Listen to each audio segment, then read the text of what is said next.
小雨，你妈在厨房里又搞什么鬼呢？这么大动静！婆婆李素芬的声音从客厅传来，带着明显的不耐烦。我放下手中的奶瓶，心里一紧。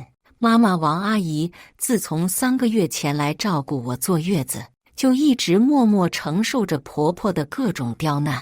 每天凌晨5点起床做早餐，白天带孩子做家务，晚上还要给婆婆洗脚按摩。妈，我妈她只是在准备晚饭。我压低声音回应：准备什么晚饭？都8点了还没好，我们全家都要饿肚子吗？李素芬拍着桌子，声音更大了，真是没用的乡下人，连个饭都做不好。大家好，开始今天的分享之前，希望你能给人间烟火点个订阅，我将会分享更多优质的内容。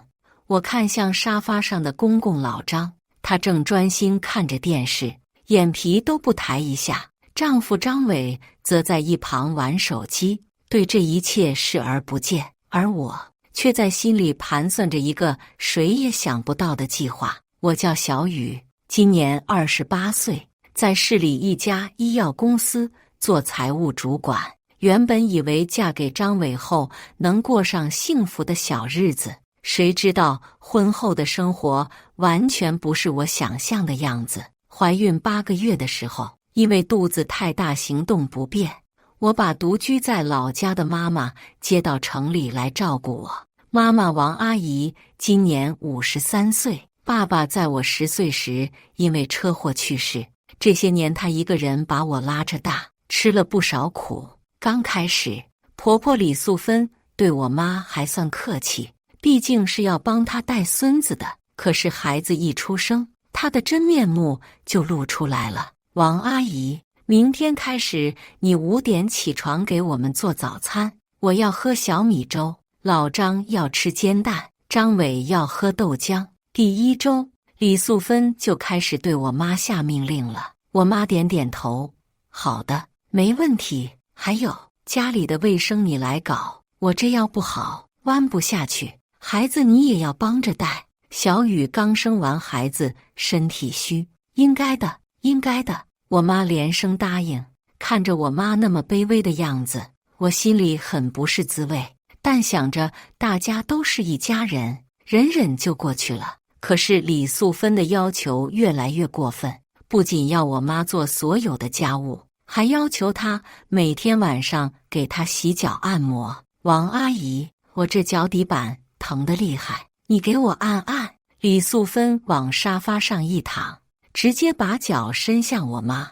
我妈二话不说就蹲下来，认真地给她按摩脚底。我看得心疼，想起我爸在世的时候，我妈从来没这么伺候过任何人。妈，我来吧。我起身想要过去。不用不用，你刚生完孩子，好好休息。我妈赶紧摆手。李素芬却冷哼一声，小雨啊，你妈来我们家也不是白住的，做点事情是应该的。再说了，她一个乡下老太婆，不干活还能干什么？这话说的我脸色都变了，但张伟在一旁使眼色让我别说话，我只能忍着。日子一天天过去，李素芬对我妈的要求越来越过分。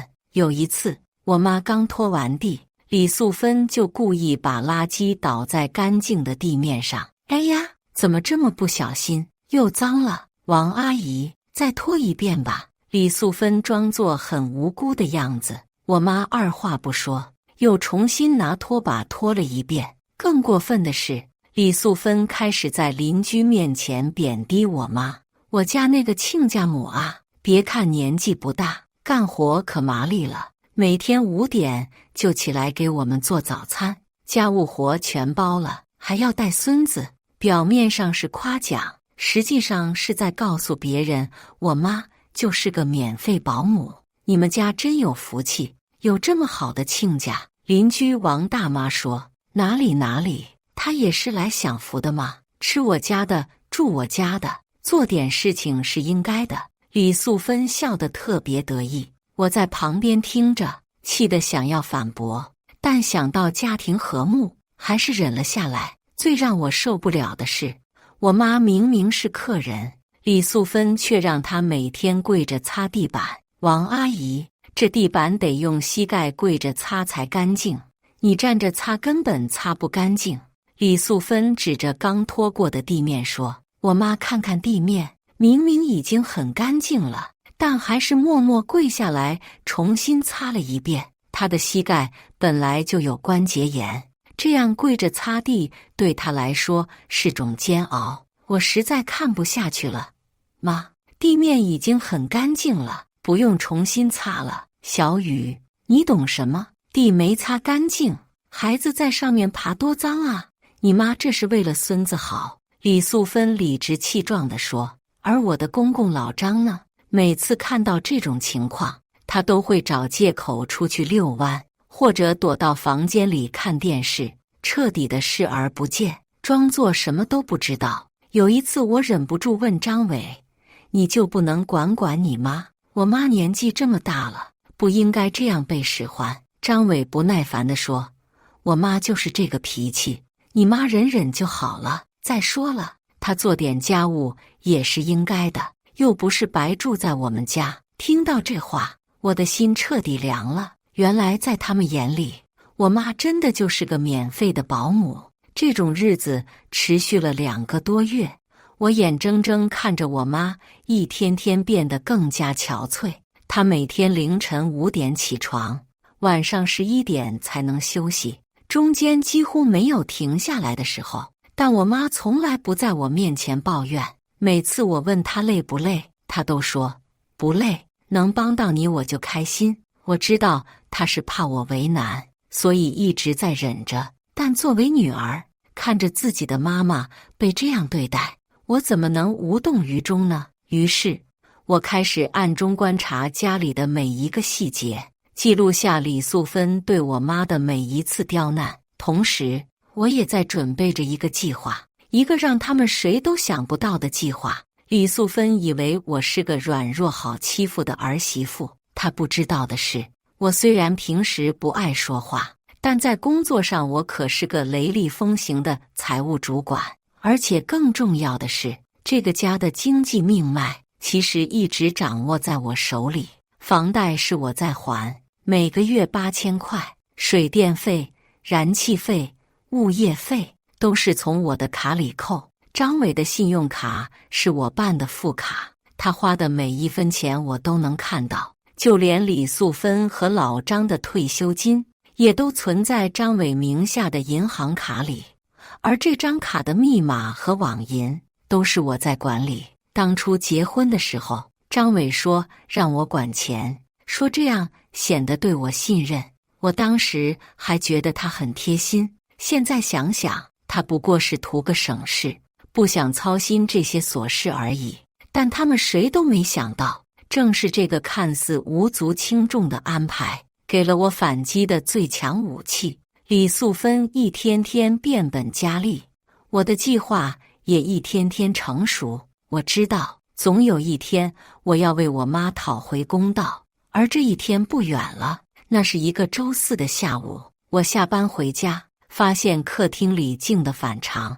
按理说，这个时间我妈应该在准备晚饭，李素芬应该在看电视剧。我走向厨房，看到我妈背对着我站在水池边，肩膀在轻微颤抖。妈，你怎么了？我快步走过去，我妈赶紧用袖子擦眼泪，转过身来强笑道：“没事没事，就是洋葱辣眼睛了。”但我看到她的右手背上有一大片红肿，明显是被开水烫的。妈，你的手怎么回事？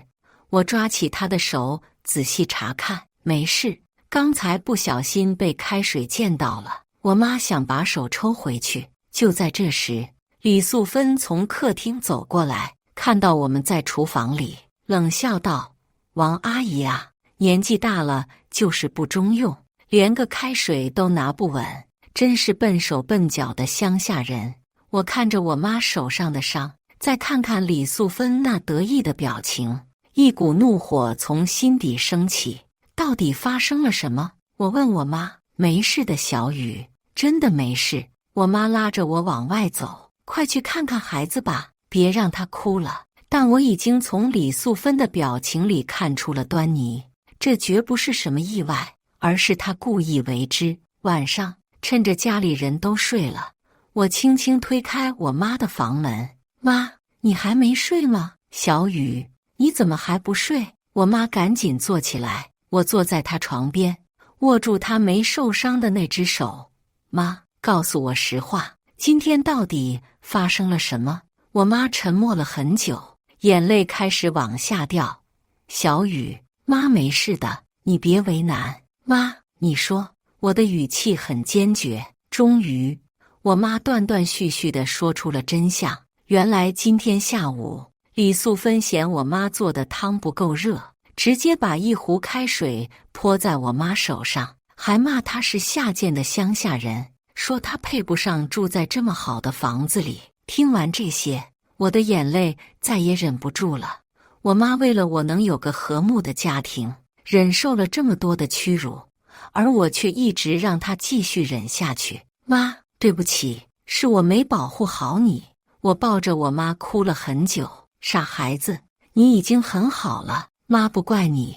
为了你和孩子，妈什么都愿意忍，但我已经忍无可忍了。我擦干眼泪，在心里做了一个决定，一个让所有人都意想不到的决定。第二天是周五，我照常上班，但心里已经开始实施我的计划。首先，我去银行办了几件事，把所有家庭相关的银行卡都做了冻结处理，包括房贷自动扣款、信用卡自动还款，以及各种生活缴费的自动扣款。接着，我联系了几个搬家公司，预约了周末的搬家服务。我要带着我妈和孩子离开这个让她受尽屈辱的地方。周六早上，张伟去公司加班了，李素芬和老张还在睡懒觉。我轻手轻脚地把我和孩子的东西收拾好，然后叫醒了我妈。妈，我们走。小雨，你这是干什么？我妈被我的举动吓到了。妈，我们不在这里受气了。我妈拉住我。小雨，你可别冲动，这是你的家啊。妈，这不是我们的家，我们的家应该是彼此尊重、彼此关爱的地方。就在这时，李素芬听到动静从房间里出来了，看到我们在收拾东西，立马就炸了。小雨，你这是要干什么？带着孩子要去哪里？我要带我妈和孩子离开这里。我冷静地说。离开？你疯了吗？这是你的家。李素芬指着我大喊，这不是我妈的家，既然你们把她当佣人，那她就没必要继续住在这里。李素芬脸色变得很难看。王阿姨住在我们家，吃我们的，用我们的，做点事情怎么了？从今天开始，你们谁也不用吃我们的，用我们的了。我看着李素芬的眼睛，一字一句地说出了我要说的话。什么意思？李素芬愣住了。我拿出手机，给她看了一串数字，这是我刚才设置的账户冻结清单。从现在开始，这个家的所有经济来源。但话说到一半，我故意停下了，只是意味深长地看了她一眼，然后继续收拾东西。李素芬的脸色越来越白，她似乎意识到了什么，但又不敢相信。而接下来发生的事情将彻底改变这个家庭的格局。李素芬看着我手机上的内容，脸色变得煞白。她终于意识到，这个看起来柔弱的儿媳妇其实掌握着整个家庭的经济命脉。小雨，你不能这样做。她的声音都开始发抖了。为什么不能？我平静地看着她。我用我自己的钱养活这个家，现在我不想养了，有什么问题吗？这时候，老张也从房间里出来了，听到我们的对话，他的脸色也变得很难看。小雨，有话好好说，别闹脾气。老张试图打圆场，我没有闹脾气，我只是在做一个正确的决定。我继续收拾东西，从今天开始，我不会再承担这个家的任何费用。房贷8000块，你们自己想办法。水电费、燃气费、物业费，你们自己交。买菜、买肉、买任何东西，你们自己花钱。李素芬这才彻底慌了。小雨，你不能这样，我们都是一家人。一家人，我冷笑了一声。一家人会让我妈每天跪着擦地，一家人会用开水烫我妈的手，一家人会叫我妈下贱的乡下人。听到我把她做过的事一件件说出来，李素芬的脸色变得非常难看。我没有，那都是误会。她开始支支吾吾。误会？我走到她面前，李阿姨，我妈从来到这个家开始，就在默默承受你的各种刁难。她为了我能有个和睦的家，什么都不说，什么都忍着，但我不能再让她继续受这种委屈了。这时候，我妈拉了拉我的衣服，小雨，算了，我们不要和他们吵了。妈，我们不是在吵架，我们是在讨回属于我们的尊严。我握住我妈的手，你生了我，养了我，你是这个世界上最不应该受委屈的人。李素芬看到我们真的要走，终于慌了。她知道我一走，这个家就真的没有经济来源了。她和老张的退休金虽然不少，但每个月的房贷就要8000块，加上各种生活费用，根本不够花。小雨，你听我说，以后我会对你妈好的，我们重新开始，好不好？李素芬的语气开始软化。重新开始？我摇摇头。李阿姨，有些伤害一旦造成了，就没办法重新开始了。我妈在这个家住了3个月，你让她受了3个月的委屈，这些委屈不是一句道歉就能抹平的。就在这时，张伟从公司回来了，看到家里的情况，他完全愣住了。这是怎么回事？小雨，你为什么要收拾东西？我要带我妈和孩子离开这里。我简单的回答。离开？为什么？张伟完全搞不清楚状况。你问问你妈，她这3个月都对我妈做了什么？李素芬赶紧拉住张伟的胳膊。伟伟，你快劝劝小雨，她要带孩子走。张伟看看我，又看看他妈，终于意识到事情的严重性。小雨，到底发生了什么？有什么事我们坐下来好好谈。谈什么？我把我妈手上的伤给她看，你看看，这是你妈用开水烫的，还有什么好谈的？张伟看到我妈手上的伤，脸色变了。妈，这是怎么回事？李素芬支支吾吾地说不出话来。还有，我继续说，我已经冻结了所有的家庭账户，从今天开始，我不会再承担这个家的任何费用，房贷、生活费，所有的一切，你们自己想办法。张伟听到这话，彻底傻眼了。小雨，你不能这样做，这是我们的家，这是你们的家，不是我们的家。我纠正他，我们在这个家里受到的待遇，让我明白我们根本不属于这里。张伟这才意识到问题的严重性，他知道家里所有的经济来源都掌握在我手里，我一走，这个家就真的维持不下去了。小雨，我知道我妈有做的不对的地方，但你不能这样极端。我们是夫妻，有什么事可以慢慢解决，慢慢解决。我看着他，张伟，这3个月来，我跟你说过多少次我妈受的委屈，每次你都说让我妈忍忍。现在事情闹大了，你又说要慢慢解决，你觉得我应该相信你吗？张伟被我说得哑口无言，他知道我说的都是实话。这3个月来，他确实没有为我妈说过一句话。搬家公司的人这时候来了，我指挥他们把东西搬到车上，看着一箱箱东西被搬走，李素芬彻底绝望了。小雨，你不能走，你走了这个家怎么办？这个家怎么办？不是我该考虑的问题。我抱起孩子，我只需要考虑我妈和我孩子的感受。李素芬突然跪了下来。小雨，我错了，我真的错了，你别走，我以后一定会对你妈好的。看到这一幕，我心里五味杂陈。这个平时高高在上的婆婆，现在为了挽留我，竟然跪了下来。但我没有心软，我扶起她。李阿姨，现在说这些已经晚了。如果你真的知道错，就不应该让我妈受那么多委屈。老张这时候也开口了：小雨，叔叔也有不对的地方。这些天看到你妈受委屈，我应该出来说话的。张叔叔，你的确应该说话，但你选择了视而不见，选择了逃避，这就是你们这个家的问题。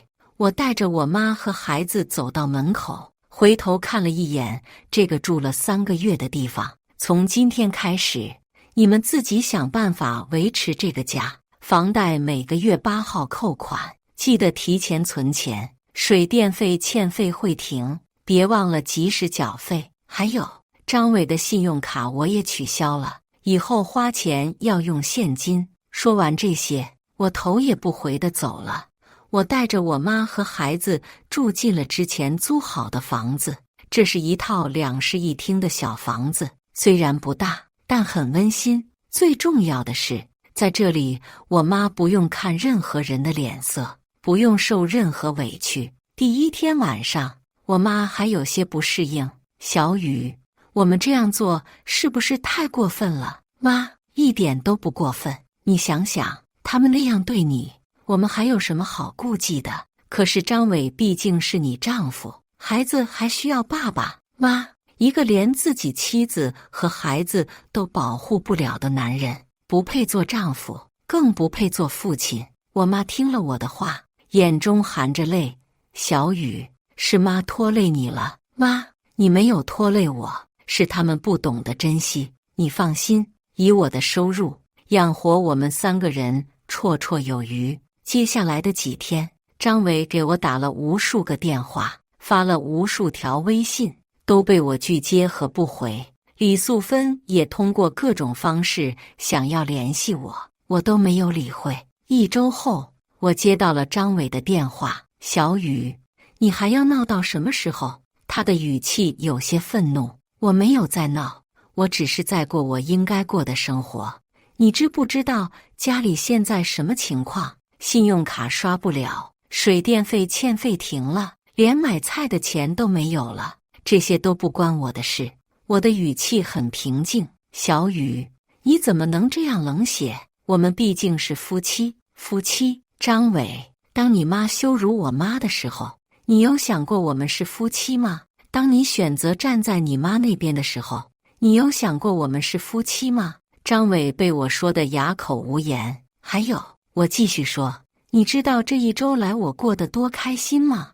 我妈不用再看任何人脸色，不用再受任何委屈，我们娘俩可以安安静静地带孩子，可以自由自在的生活。这种感觉比在你们家受气好10000倍。小雨，张伟，如果你们真的想要我回去，就先学会尊重我妈。如果做不到这一点，我们就没有继续下去的必要了。说完，我挂了电话。又过了几天，李素芬终于忍不住了。她一个人来到我租的房子，看到她站在门口，我并没有让她进来。小雨，我是来道歉的。她的语气很诚恳。李阿姨，如果你是真心道歉，应该向我妈道歉，不是向我道歉。我知道，我也想向你妈道歉，但是我拉不下这个脸，拉不下脸。我冷笑了一声。你让我妈跪着擦地的时候，有想过她的脸面吗？你用开水烫她的时候，有想过她的感受吗？李素芬听了我的话，脸色变得很难看，但她没有反驳。李阿姨，我不是在为难你，我只是希望你能真正认识到自己的错误。我确实做错了。李素芬低下了头。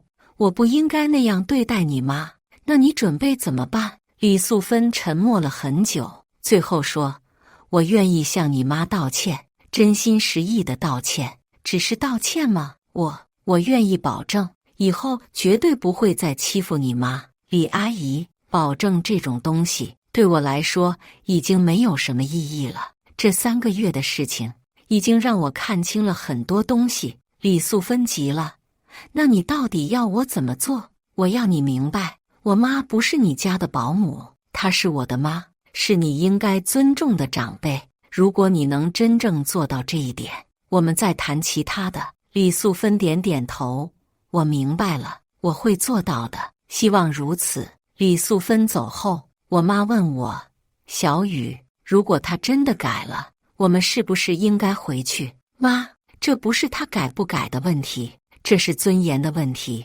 一个人的尊严一旦被践踏，就很难再恢复了。可是你和张伟毕竟是夫妻，妈，如果一段婚姻需要你牺牲尊严来维持，那这段婚姻本身就是有问题的。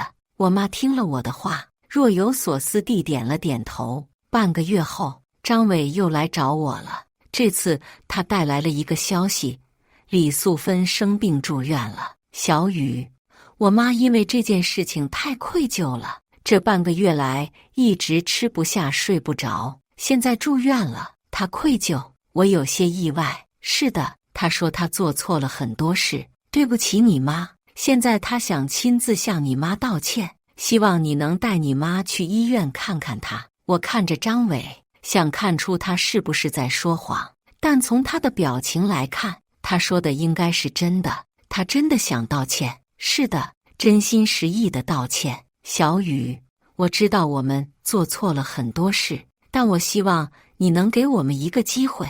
我考虑了很久，最后还是决定去医院看看。在医院里，我看到了一个完全不同的李素芬。她躺在病床上，脸色苍白，看起来虚弱了很多。看到我和我妈走进来，她的眼泪立刻就流了下来。小雨，王阿姨，她想要坐起来，但身体太虚弱了。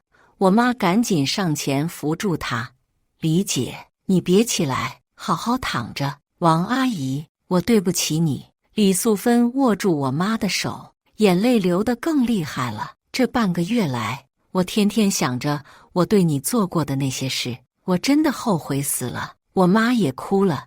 李姐，过去的事就过去吧。不，我必须说出来。李素芬哽咽着说：“我让你每天5点起床，让你跪着擦地，还用开水烫你，我真的是畜生不如。王阿姨，你能原谅我吗？”看到李素芬这么真诚的道歉，我妈的眼泪流得更厉害了。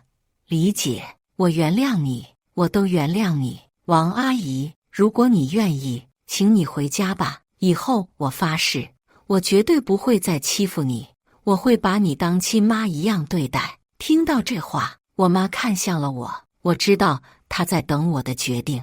我走到病床前，看着李素芬：“李阿姨，你说的这些话，你能保证做到吗？”我保证，我发誓。